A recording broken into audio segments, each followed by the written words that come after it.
ಜವಾಬ್ದಾರಿನಲ್ಲಿರ್ತಾರೋ ಅಷ್ಟು ಹೊತ್ತು ಆ ಕಚೇರಿನಲ್ಲಿ ಯಾರನ್ನಾರು ಯಾವುದೇ ಲೀಡರ್ನ ಮುಖ ನೋಡಪ್ಪ, ಯಾರನ್ನಾರೇ ಕೇಳಿ ಇವನು ಜನತಾದಳ ವಿರುದ್ಧ, ಕಾಂಗ್ರೆಸ್ ವಿರುದ್ಧ, ಬಿಜೆಪಿ ವಿರುದ್ಧ ಅಂತಾರೆ.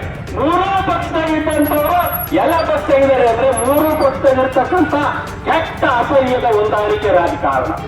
ನಾಯಕರಿಗೆ ಇಲ್ಲದೆ ಇರ್ತಕ್ಕಂಥ ಒಂದು ತಳಮಟ್ಟದ ಏನು ಬಂಧನ ಇದೆ, ಕಾರ್ಯಕರ್ತರಿಗೆ ಇರಬೇಕಾಗಿತ್ತರು.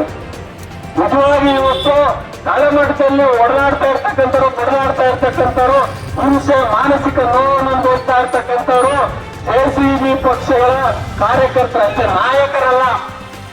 ಅವರೆಲ್ಲ ಹೊಂದಾಣಿಕೆ ರಾಜಿ ಮಾಡಿಕೊಂಡು ಇಡೀ ಕರ್ನಾಟಕವನ್ನ ಲೂಟಿ ಹೊಡೆಯೋದಕ್ಕೆ ತಾಂಡೋಪಾಂಡವಾಗಿ ಅದ್ರ ಮೇಲೆ ಗಾಳಿ ಎಲೆ ಹಾಕೊಂಡು ಕರ್ನಾಟಕವನ್ನ ನೊಂದು ನೀರು ಕುಡಿಯೋ ಕೂತ್ಬಿಟ್ಟಿದ್ದಾರೆ. ಆದ್ರೆ ಇವತ್ತು ಅವೆಲ್ಲವನ್ನು ತಡಿತಕ್ಕಂಥ ಕೆಲಸವನ್ನು ಮಾಡ್ತಾ ಇರ್ತಕ್ಕಂಥದ್ದು ಏಕೈಕ ಪಕ್ಷ ಕರ್ನಾಟಕ ರಾಷ್ಟ್ರ ಸಮಿತಿ ಪಕ್ಷ. ನೈತಿಕವಾಗಿ, ಧೈರ್ಯವಾಗಿ ಯಾವುದೇ ಸರ್ಕಾರ ನಿಂತ್ಕೊಂಡು ಇವನ್ ಕಳ್ಳ, ಇವನ್ ಭ್ರಷ್ಟ, ಇವನ್ ಅಯೋಗ್ಯ ಅಂತ ಹೇಳ್ತಕ್ಕಂಥ ನೈತಿಕ ತಾಕತ್ತು, ಗಟ್ಟಿತನ ಇರ್ತಕ್ಕಂಥದ್ದು ಕರ್ನಾಟಕದಲ್ಲಿ.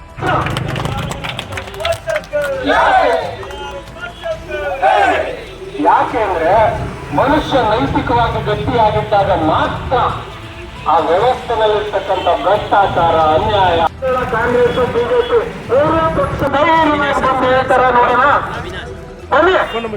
ಕರ್ನಾಟಕ ರಾಷ್ಟ್ರ ಸಮಿತಿ ಪಕ್ಷದ ನಮ್ಮ ಮಂಚೂರಿ ನಾಯಕರು ರವಿಕೃಷ್ಣ ರೆಡ್ಡಿ ಅವರು ಸೇರಿದಂತೆ ಕರ್ನಾಟಕ ರಾಷ್ಟ್ರ ಸಮಿತಿ